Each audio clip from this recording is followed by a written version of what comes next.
Hi, everybody. This is Allison from Alley Cat Creations. How are you? Please like, share, and subscribe to my channel if you have yet to do so. And if you get anything from my work, a connected out an epiphany, a mind explosion, a new book to read, a new author to explore, please consider supporting my work. All the links are at the bottom of the description below the video. And if you're interested in artwork like pyramids, skulls, I have business card holders, candles. I did this as a paint and sip. All that stuff, well, not this stuff, but some of that stuff is going to be on my website, alisonkatz211.com, where you can see my artwork and pyramids and healing and beautiful things to buy. If you're interested in something, please email me because I do everything privately. Channel memberships is another way you could support me. Right now, it's only at a 3D level. It's the cheapest option. And with that, you get a free entry for raffles.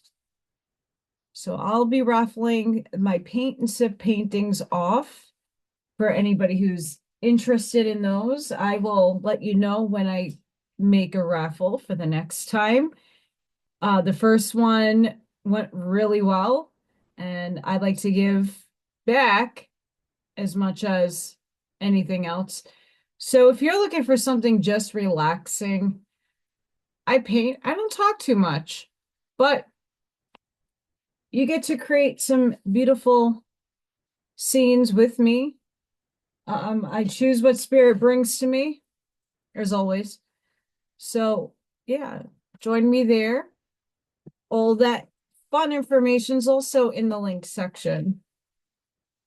So before I get into the book, I just want to thank everybody for your gratitude and all the appreciation that everybody shows me. It's a blessing, honestly. Um, I'm still working on the law of one. I was gonna do it yesterday, but yesterday I happened to go to a birthday party for the girls. I wasn't invited, and then last minute I was invited. Um, so I went and I had a really good time. I didn't get home until really late, so I'm glad I got that out of the way. But hopefully this week I can get one in. It's just a lot of stuff I'm going through to make it all make sense, if that makes sense. But today we're going to do the voice of Isis, chapter 8, the study of karma. And this shall be probably awesome.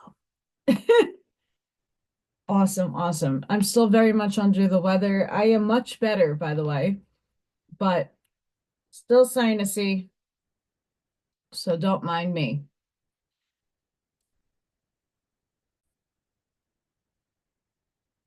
A study of karma. Be not deceived, God is not mocked. For whatever so a man soweth, that shall he also reap. End quote. Galatians. The word karma is of Eastern origin and has no exact equivalent in the English language. It signifies the working of a great fundamental law. Quote, this law, whether conscious or unconscious, predestines nothing and no one. It exists from and in eternity, truly, for it is eternity itself. And as such, since no act can be co-equal with eternity, it cannot be said to act, for it is action itself. It is not the wave which drowns a man, but the personal action of the wretch who goes deliberately and places himself under the impersonable action of laws that govern the ocean's motion. Karma creates nothing, nor does it design. It is man who plans and creates causes, and karmic law adjusts the effects, which adjusts adjustment is not an act, but universal harmony, tending ever to resume its original position, like a burrow, which bent down to forcibly rebounds with corresponding vigor. If it happens to dislocate the arm that tried to bend it out of its natural position, shall we say that it is the burrow which broke our arm, the bough. Sorry, don't see dyslexia. The bough which broke our arm, that our own folly has brought us grief. It is not, sorry guys, wow.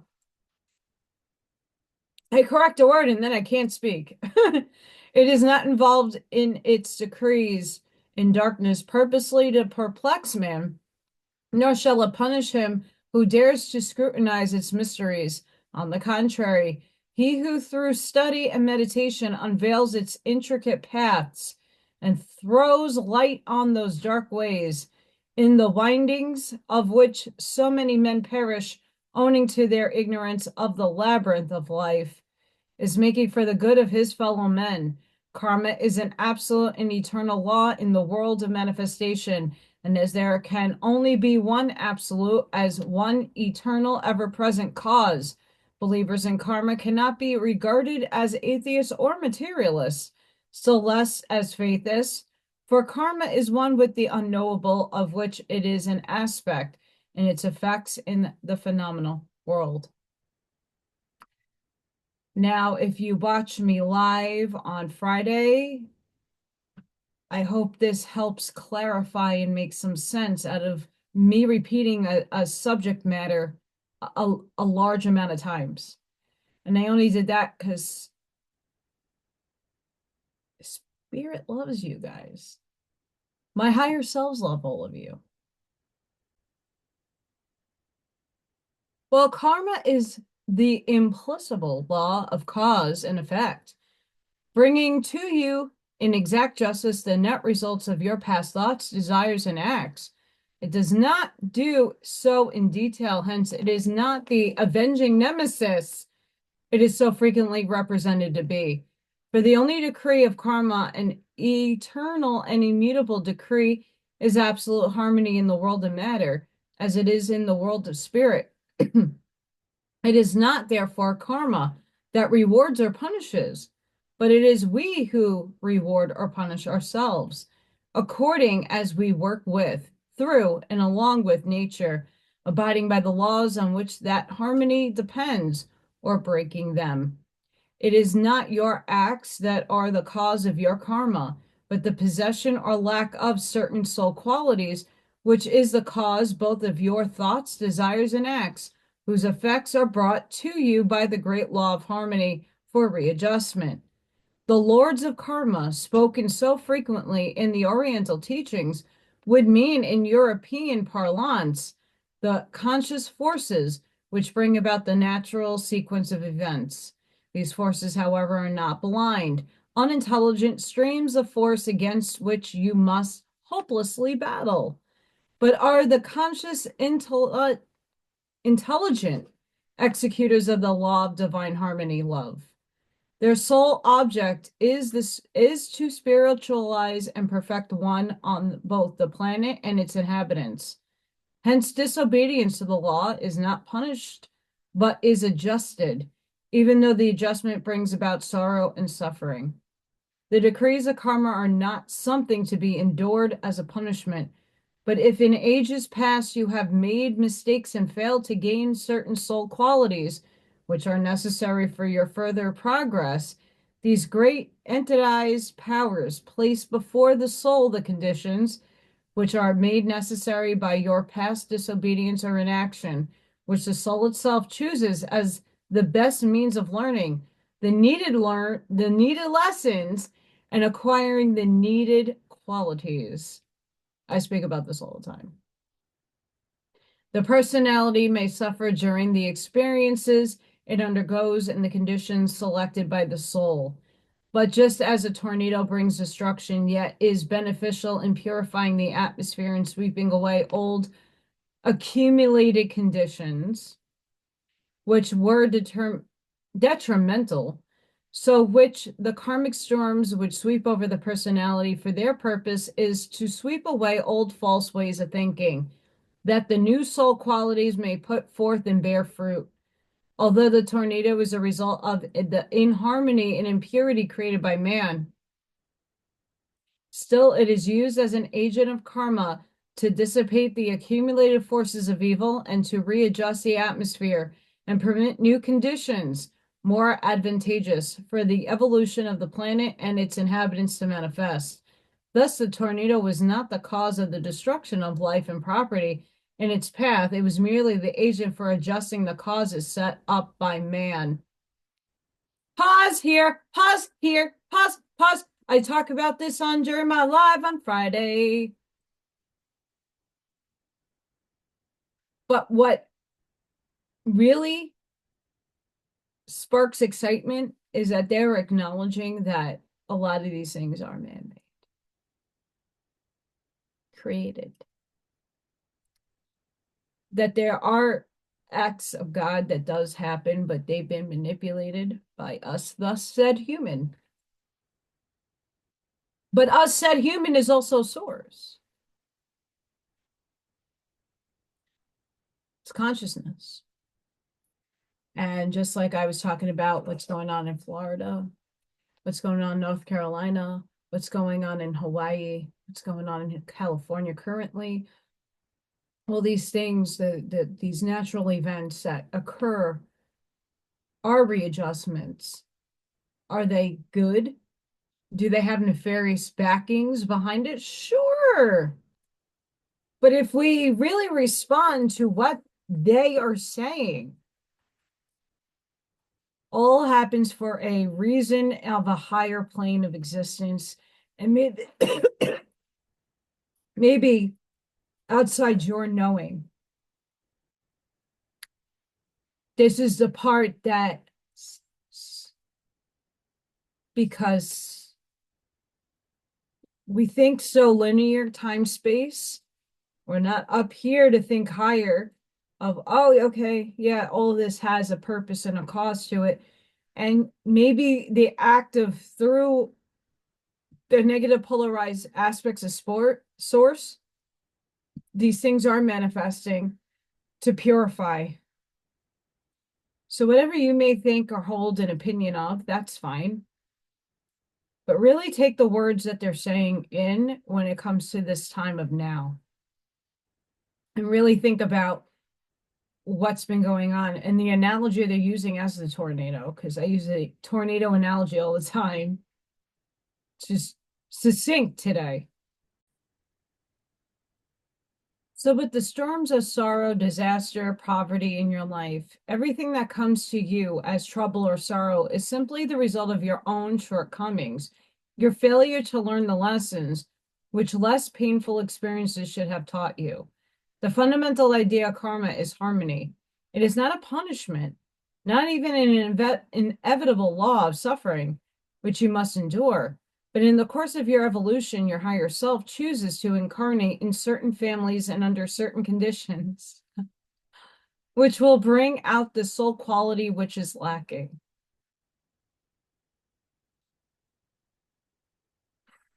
The conditions chosen may be the results of causes set up by you in past lives. Owning to a lacking quality, or if all those previous causes have been worked out, they may be chosen by the soul de novo to develop a new soul quality without having had any previous connection with them. The main idea of karma then is not one of punishment for past failures, but that you may learn your lessons and gain as quickly as possible the soul qualities needed, that you may fulfill your destiny, your special place and work in the grand plan. When the lessons have been learned and the quality gained, the law is fulfilled, and there is neither karma nor anything else to hold you to the old conditions except your own free will. And if you hold to them after you have learned the lesson, you are but setting up fresh karma. So those of you who want to really think about what I say and how I say it, they're saying the same things that I do about you choosing your conditions here. You chose a theme, you're playing it out. And that's for better soul growth and love and harmony to establish itself in your life. And yeah, and I'm going off kilter here, but of course, it sucks going through something really difficult. And sometimes you set up circumstances to persevere through, to overcome until you get on the path that you need. But it's like figuring it out, and there's other people in control as well. Like I can't force somebody to hire me, even though it might in my in moment time thinking, oh, this is like the best pathway ever. And it totally isn't for you. It's not meant for you. But in the moment time, you're like, oh yeah, cool. I'm gonna try that. Doesn't work out. And I'm in that loop of so far thus in life, not I learned a lot from my job experiences, but nothing stuck.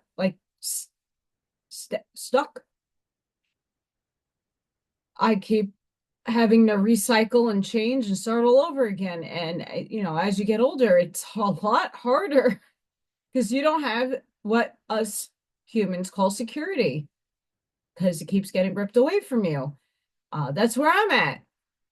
And I don't want pity for it. It's just, most of us who have that loop of pattern of soul learning,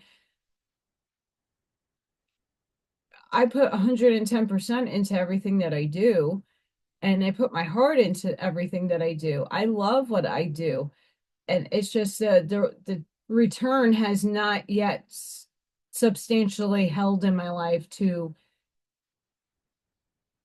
get material things that are thus said needed to survive in this world. Like I would like some new teeth. Those are exponentially expensive. I just want dentures. It's still expensive. I need a new car. My car's 15 years old. My phone is going on 7 years old. I take care of my stuff. It's not like every year I'm going out and getting the latest and greatest newest thing. That's stuff I don't need. I like to invest in things that are going to last me a long time. But if you have no material finances to cover such things, then you don't get them. That's where I'm at. And it's just sustaining in survival mode, which I don't want to do anymore. I thought I was out of that. But then, here comes stop helping people that are not helping you back. So we all have our stories. We all have our themes we're playing out. Just realize that it's not a punishment, it's to help you.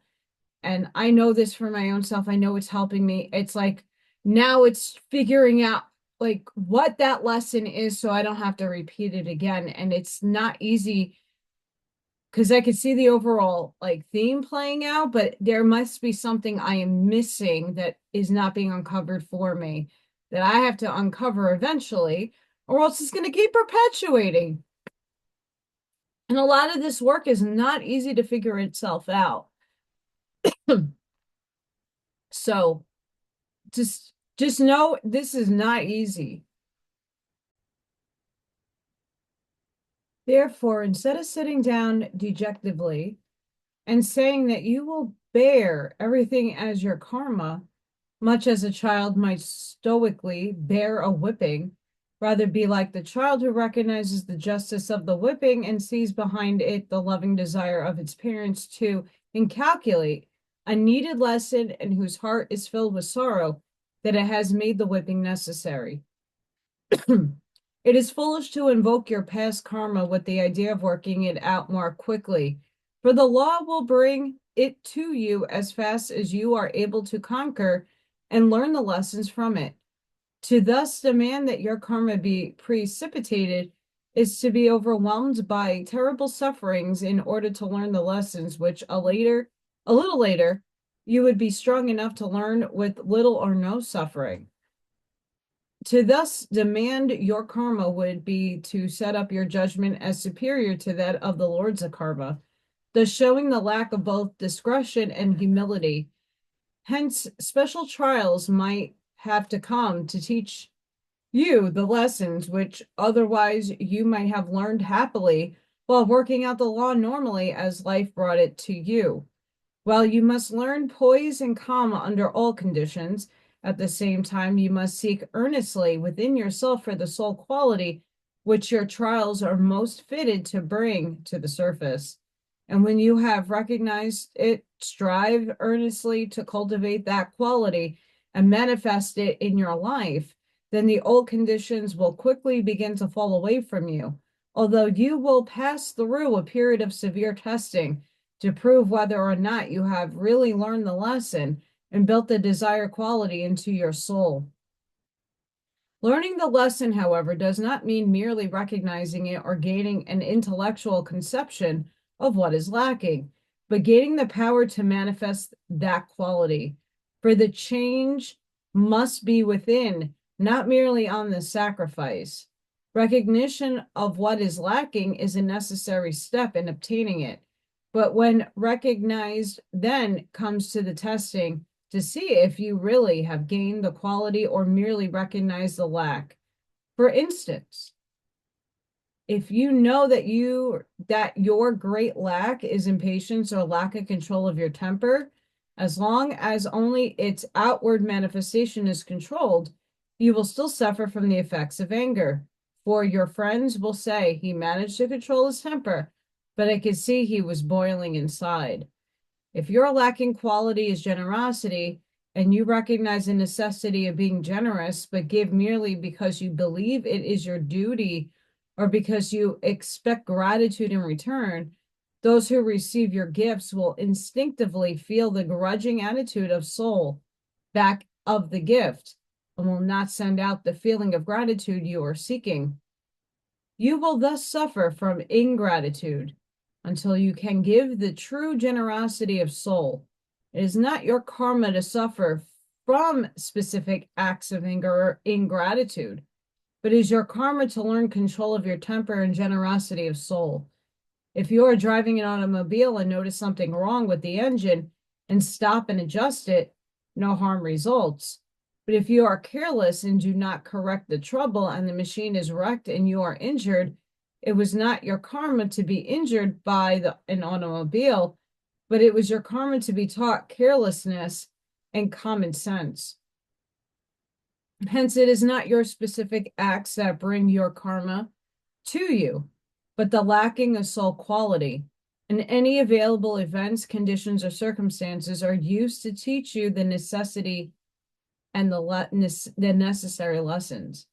Your acts are like leaves on a tree, the result of an amount and character of the sap. If the sap is lacking in life force or is diseased, the leaves will wither and fall. But if the following season the sap is enriched and regains its lacking quality, the tree will put forth perfect green leaves. It was not the fault of the leaves that they dropped, but a lacking quality in the trees. As you realize that it is yourself who is responsible for all the disturbing influences which surround you, and that it rests with you to overcome them by eliminating their causes, you have begun in the right way to work with the law and gain self-knowledge and self-poise. Make yourself one with the law, and all its manifestations will work in harmony. The above is but one phase of the law. In addition to personal karma, there is there is karma of the family, the community, the nation, the country, the race, and the world. Holy crap. All of which modify and are modified by the personal karma. For instance, we all suffer from the storms and rigors of climate conditions, yet some have ample shelter while others have none. We all endure the economic conditions of society, its inequities, its injustices, yet some suffer more acutely than others according to their personal karma. All members of a family are subjected to the same environment, but individual members modify or rise above it. I say this all the time. Thus, the individual, the family, the nation, and the planet are, but individually and collectively learning their lessons. The lesson for the individual is to recognize his responsibility in bringing about such conditions. Also, the necessity for doing all in his power to bring about better conditions, not only for himself alone, but for all. For he cannot gain the soul qualities he is here to learn without advancing the evolution of the entire planet to a certain extent. Pause. Just like I was saying with what's going on in California, if we stop and think, what can I do? North Carolina, what do people do? They sent stuff to help others. It's beautiful. You're helping humanity by doing those things, but you can also energetically go there and imagine the fire lessening or being distinguished. A tornado hits, or you see weather conditions being predicted. Once again, those aren't as accurate, but you can go in there with your energy and lessen it. You have the power to undo. That's the alchemy that a lot of us came here to do, as it is a part of our karma to undo things that maybe other past lives are not aware of. I'm not aware of my other selves and the karma it collected. What I am aware is in this life, a lot of what they're talking about is hitting most of us.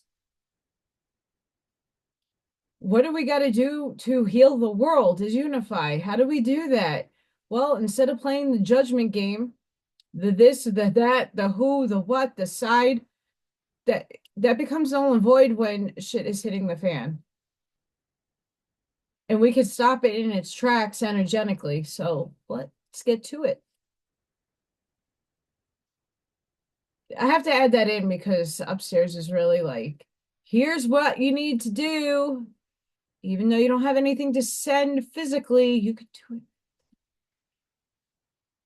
Many students of life feel that a great injustice has been done them in that the masters whom they are trying to serve do not remove their physical burdens and push them into positions of ease, where they will be able to devote their time and thought to the master's work. The masters are just as subject to the law of karma as is the lowest of Earth's children. They can work with it, but not control it. A farmer does the best he can to cultivate his fields, but he cannot make a grain of wheat grow where a grain of rye has been planted. He can enrich the soil and cultivate it so it can bring forth a perfect crop of rye, but the environment, the field, and the climate will still be the same, and the grain will still be rye, not wheat. This law is a benign and beneficent one, for it is only by reaping what we have sown and eating of the fruits thereof that we can learn to plant wheat instead of tares. Karma is looking upon many as merely the result of their actions in past lives, which determine their present condition and environment. It is this and much more. With the separation of humanity into the sexes at the close of the third race, or as the church puts it, the fall of man, the lords of karma took charge of the evolution of the personalized infant humanity, and personal karma became operative.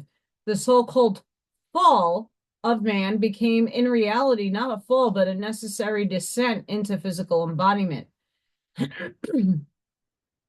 Considering humanity as one, as the great body of the heavenly man reflected upon the lowest earthly plane and broken up into a myriad expression, each soul or cell of this great body starts out with but one primal controlling desire, namely to gain the necessary experience to fit it to take its proper place and perfectly fulfill its function in the grand plan and become one with its Father in heaven.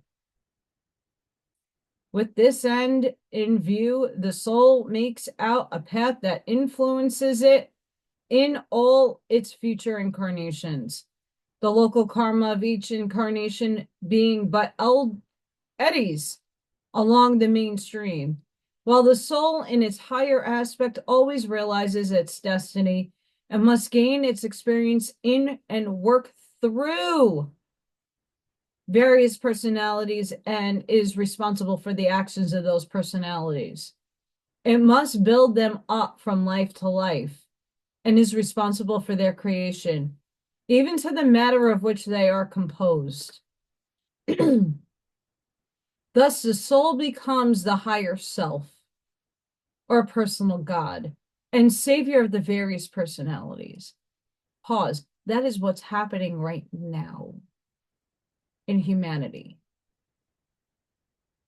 Our higher selves are merging with us, and some of us already had a higher density self merge with us.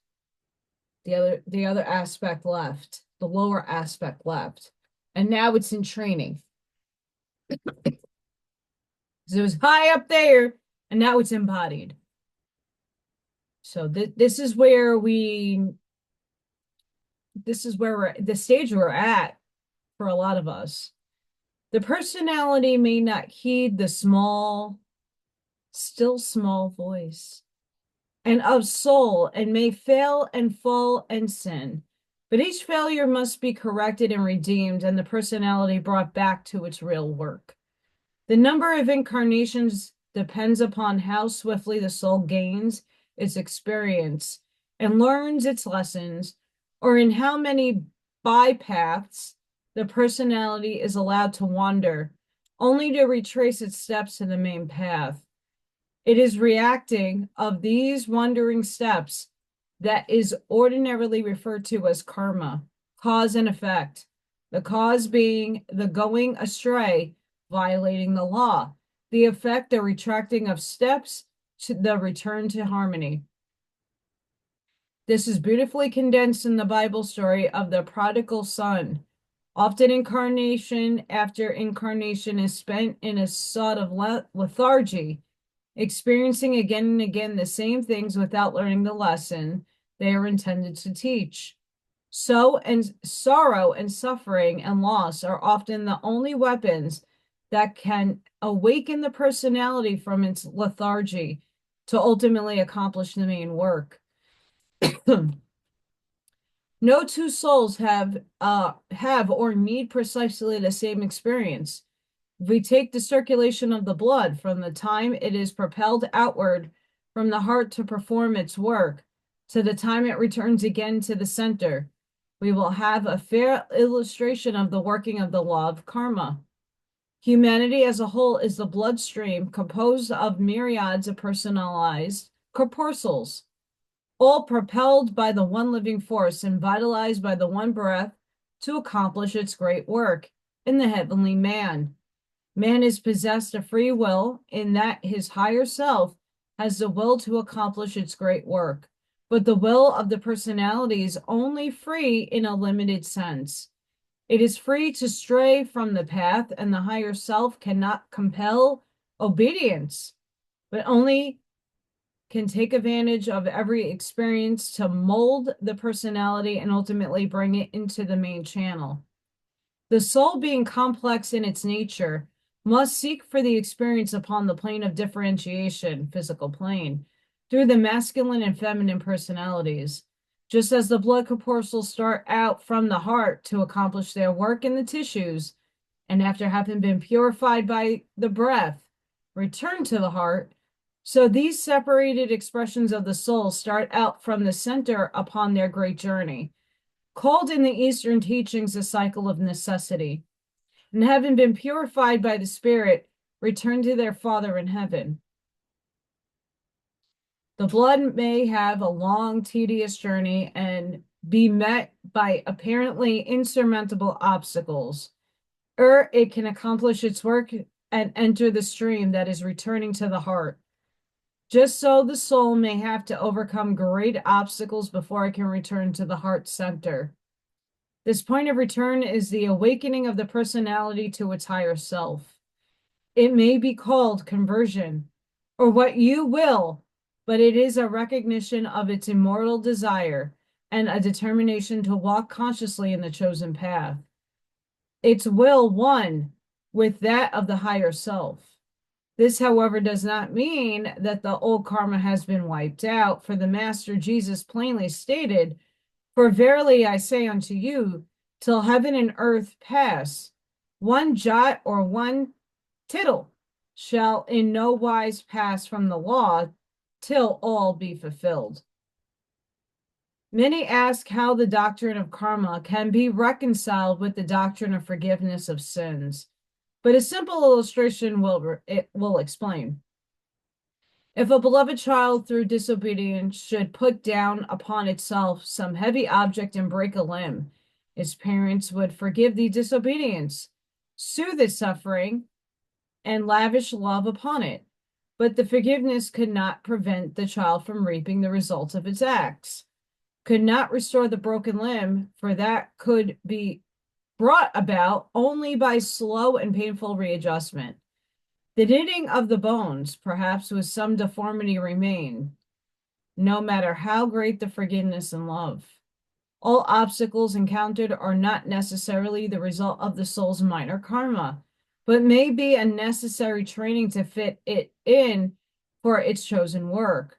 For instance, if you wish to train a horse to be a hunter, you would take it into the fields, put obstacles in its path, and teach it to jump.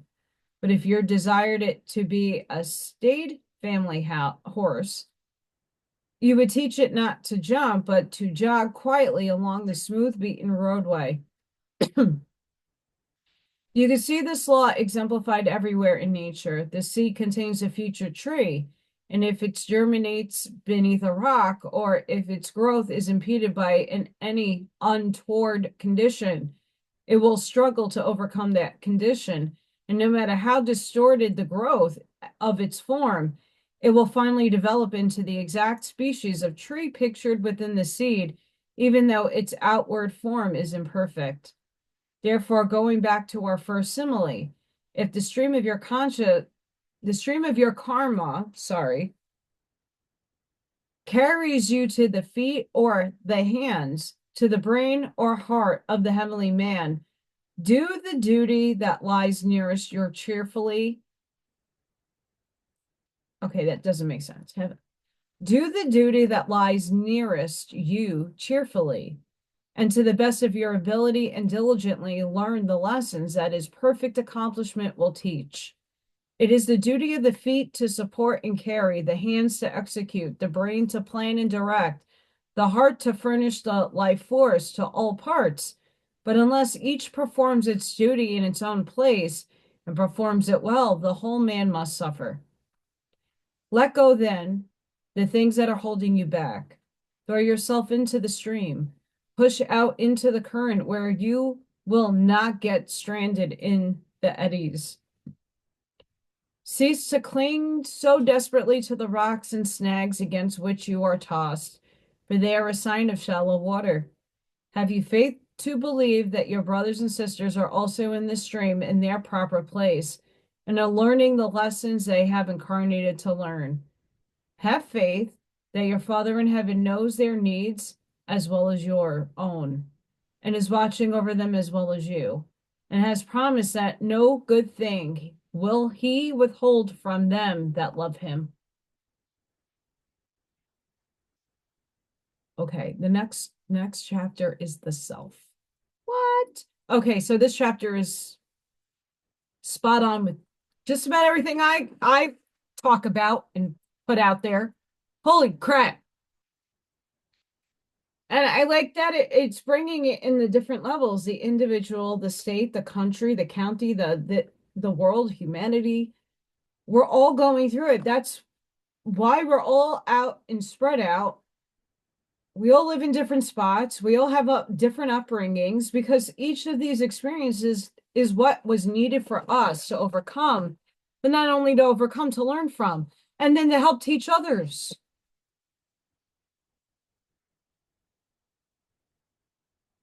It's a beautiful process if we all take it to be that way. It's not an easy path. Not many people chose the easy life this time around.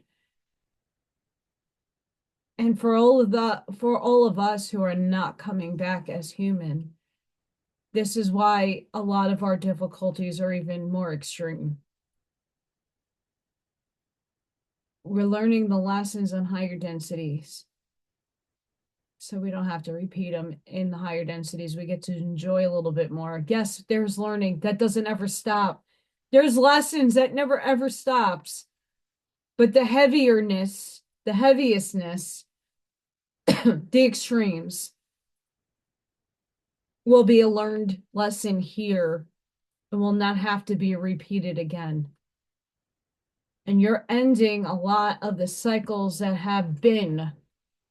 You're ending them. You're the curse breaker, as they say, or healing the lines of your ancestors. I mean, it's all concurrently time struck construct anyway. But you're here doing the work. And I'm sure your higher self is thanking you for being the brave soul that you are, that came down to heal. And it's a path that is not pleasant for many.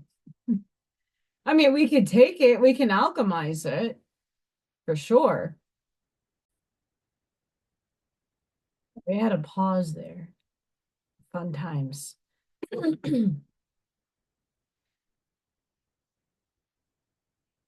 This is a section that, regardless of what you call it, if you want to call it karma, if you want to call it whatever you label it as, the true work of unfolding your lessons, just doing you authentically, going within yourself, walking whatever path that steers you to your highest excitement and joy.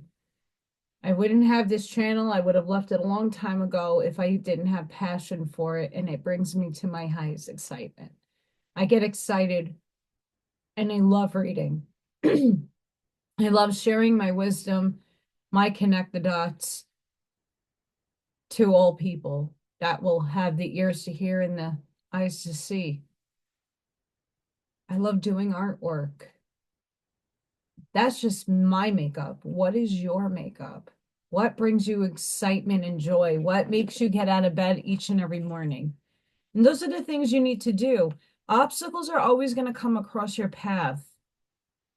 Nothing is going to be the easy ride, because if it was easy, everybody could do it and everybody would be thriving by now. We have a lot in this human world to learn. And we're all making big leaps and bounds in the last 25 years to obtain an easier, abundant life. The world is changing around us. The systems are going to fall down. Planetary alignments are in new places, haven't been discovered before, aren't recorded down before. There's a lot of the world that is falling away from us in order to birth a new world. And it's up to us, instead of looking at either side or who, what caused what, and what have you. What are you doing to heal it? What are you doing to help humanity? This is the true test that I've been talking about. How are you contributing your energy to the transformation of not just yourself, but the world?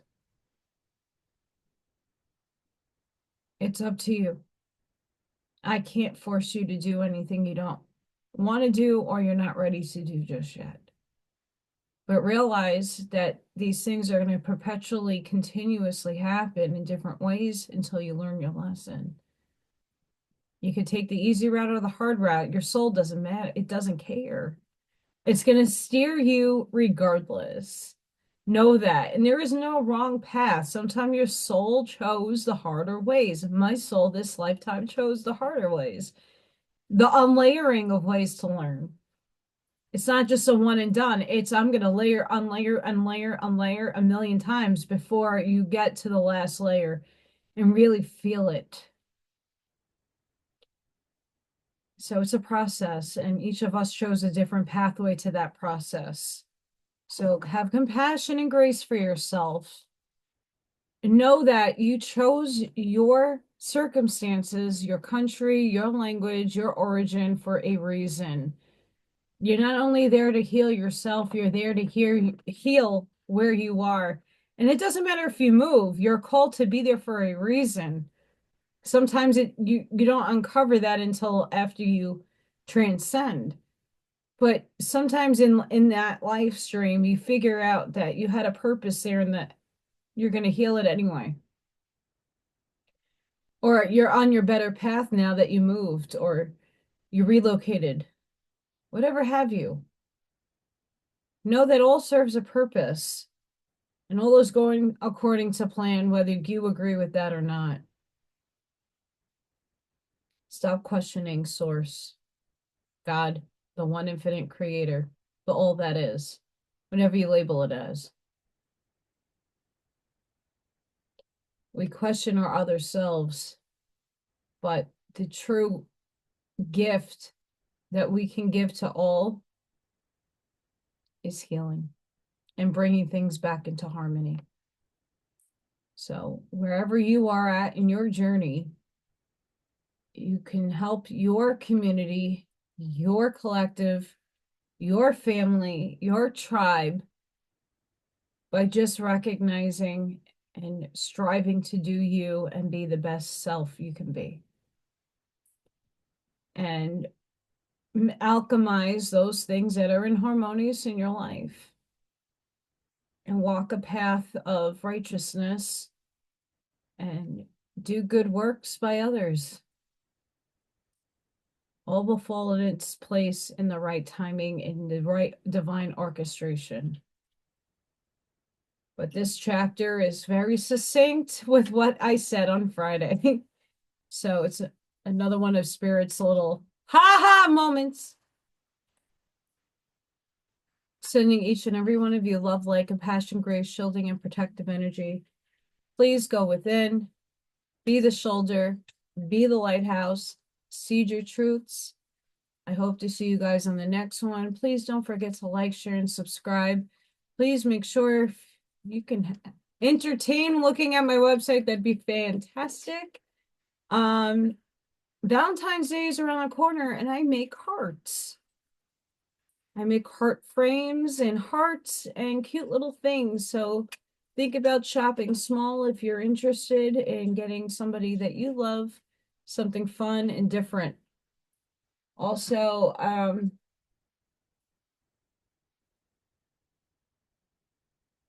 check out my paint and sips if you like Bob Ross. I have the craft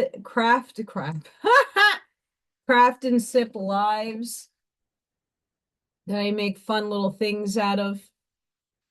That's a bottle. I did little hang balls. Just fun stuff. Just taking things around my house I have access of. I will be finishing for the next one. My oil painting is still wet, but I will hope that by Tuesday that things are dried enough for me to continue on with the process thereof. So guys, please be safe, be seen. Go within. Thank you for your support. Thank you for your abundance, your watching, your likes, your subscribes. It means the world to me. And I only hope to be growing this out there to help others. Main purpose. Until the next one, guys, have a beautiful and blessed day. Bye for now.